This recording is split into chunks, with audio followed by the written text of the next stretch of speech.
It's a question people have asked for as long as there have been people. Are human beings inherently good? Are we born with a sense of morality? Or do we arrive blank slates, waiting for the world to teach us right from wrong? Or could it be worse? Do we start out nasty, selfish devils who need our parents, teachers, and religions to whip us into shape? The only way to know for sure, of course, is to ask a baby. But until recently, it's been hard to persuade them to open up and share their secrets. Enter the baby lab. The story will continue in a moment.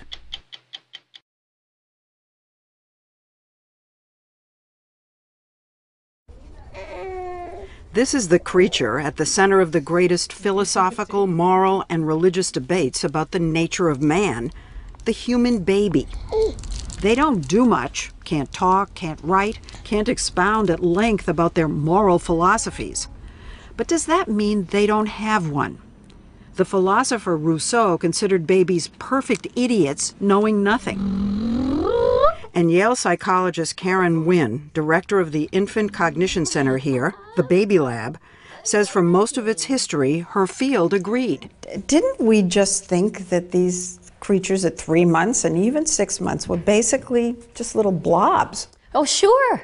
I mean, if you look at them, they kind of look like little, cute little blobs, but they can't do all the things that an older child can. They can't even do the things that a dog or a pigeon or a rat can. No pulling levers for treats or running mazes for these study subjects, but they can watch puppet shows. Up goes the curtain. And Wynn is part of a new wave of researchers who have discovered seemingly simple ways to probe what's really going on in those adorable little heads. Up goes the curtain. We watched as Wynn and her team asked a question that 20 years ago might have gotten her laughed out of her field.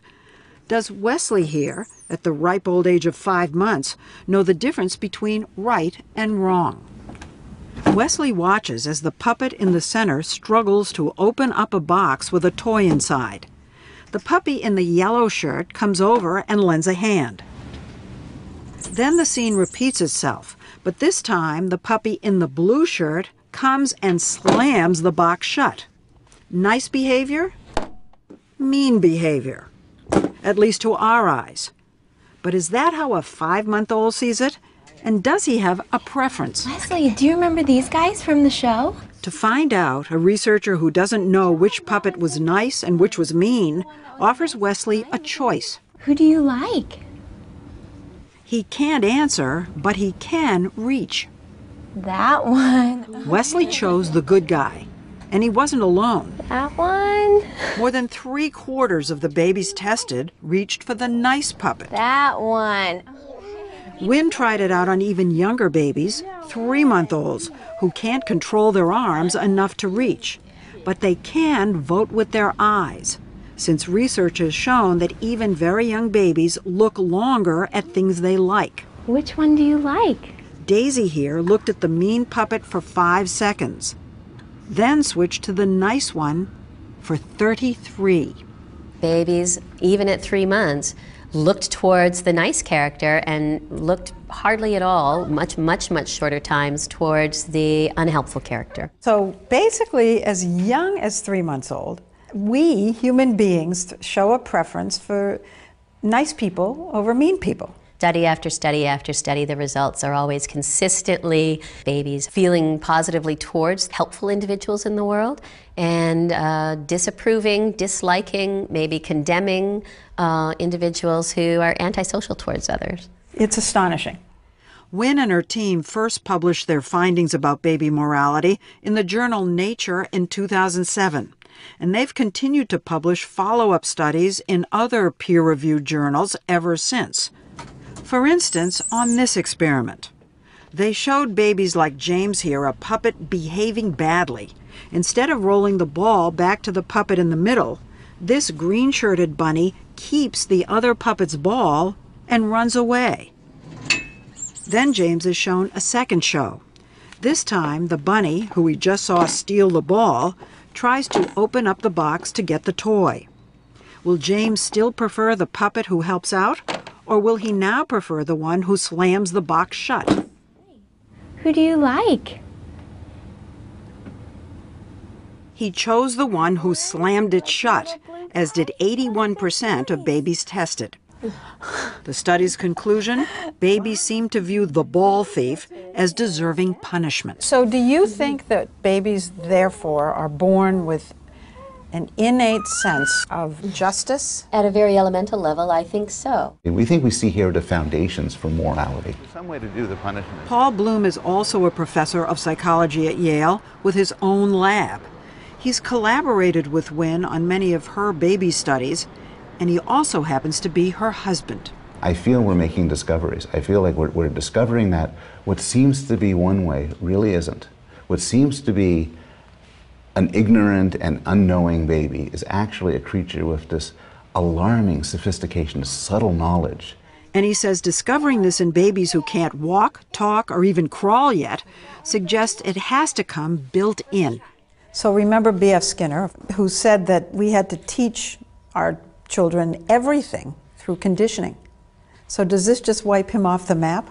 What we're finding in the baby lab is that there's more to it than that there's a universal moral core that all humans share. The seeds of our understanding of justice, our understanding of right and wrong, are part of our biological nature. Wait a minute. If babies are born with a basic sense of right and wrong, a universal moral core, where does all the evil in the world come from? Is that all learned? Well, maybe not. Take a look at this new series of discoveries in the Yale Baby Lab. Would you like a snack? In offering babies the seemingly small, innocuous choice, graham crackers or Cheerios, Wynne is probing something big, the origins of bias, the tendency to prefer others who are similar to ourselves. Adults will like others who share even really absolutely trivial similarities with them. So will Nate, who chose Cheerios over graham crackers, Hi. prefer this orange cat, who also likes Cheerios, over this gray cat who likes graham crackers instead? Which one do you like? Apparently so. Remember these guys? But if babies have positive feelings for the similar puppet, do they actually have negative feelings for the one who's different? To find out, Wynne showed babies the gray cat, the one who liked the opposite food, struggling to open up the box to get a toy. Will Gregory want to see the graham cracker eater treated well? Or does he want him treated badly? Which one do you like? That one. Okay. Gregory seemed to want the different puppet treated badly. That is amazing. So he went with his bias in a way. And so did Nate, That one. and 87% of the other babies tested. From this, Wynne concludes that infants prefer those who harm others who are unlike them. What could be more arbitrary than whether you like graham crackers or Cheerios? Nothing. Nothing. But it matters. It matters to the young baby. We are predisposed to break the world up into different human groups based on the most subtle and seemingly irrelevant cues. And that, to some extent, is the dark side of morality. We want the other to be punished. In our studies, babies seem as if they do want the other to be punished. We used to think that we're taught to hate. I think there was a song like that. This is suggesting that we're not taught to hate. We're born to hate. I think that we are built at the, to at the drop of a hat, create us and them. And that's why we're not that moral. We have an initial moral sense that is in some ways very impressive, and in some ways really depressing.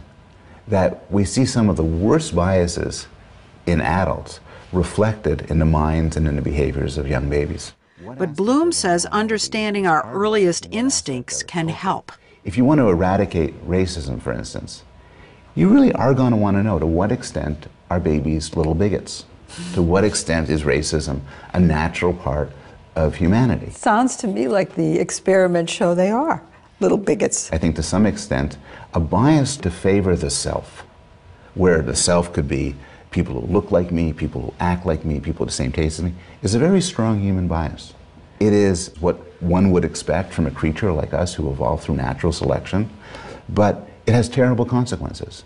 He says it makes sense that evolution would predispose us to be wary of the other for survival, and so we need society and parental nurturing to intervene. He showed us one last series of experiments being done in his lab, not with babies, but with older children of different ages. Blue. The kids get to decide how many tokens they'll get versus how many will go to another child they're told will come in later. I love coins. They're told the tokens can be traded in for prizes. So you can say green, and if you say green, then you get this one, and the other girl doesn't get any. Or you can say blue, and if you say blue, then you get these two, and the other girl gets these two. So, green. Green. The youngest kids in the study will routinely choose to get fewer prizes for themselves Green. just to get more than the other kid. I'll pick green. In some cases, a lot more. The youngest children in these studies are obsessed with social comparison. So you get 7, she doesn't get any. Yay! They don't care about fairness. What they want is they want relatively more. But a funny thing happens as kids get older. Green. Around 8, they start choosing the equal fair option more and more. Green. And by 9 or 10, we saw kids doing something really crazy, Green.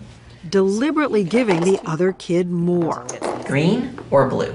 Green. They become generous. 8. Chalk one up to society. They've already been educated. They've been educated, they've been enculturated, they have their heads stuffed full of the virtues that we might want to have their heads stuffed with. Culture and education. So we can learn to temper some of those nasty tendencies we're wired for, the selfishness, the bias. But he says the instinct is still there. When we have these findings with the kids who choose this and not this, Who do you like? the kids in the baby studies who favor the one who's similar to them, the same taste and everything, none of this goes away. I think as adults, we could always see these and kind of nod. Yeah. Not It's still in us. It's We're still in fighting us. it. And the truth is, when we're under pressure, when life is difficult, we regress to our younger selves, and all of this elaborate stuff we have on top disappears. But of course, adversity can bring out the best in us too. Heroism, selfless sacrifice for strangers, all of which may have its roots right here. Great kindness, great altruism, a magnificent sense of impartial justice have their seeds in the baby's mind. Both aspects of us, the good and the bad, are a product, I think, of biological evolution. So it seems we're left where we all began, with a mix of altruism, selfishness, justice, bigotry, kindness. A lot more than any of us expected to discover in a blob. Well, I end my conversation with you with far more respect for babies. Who knew?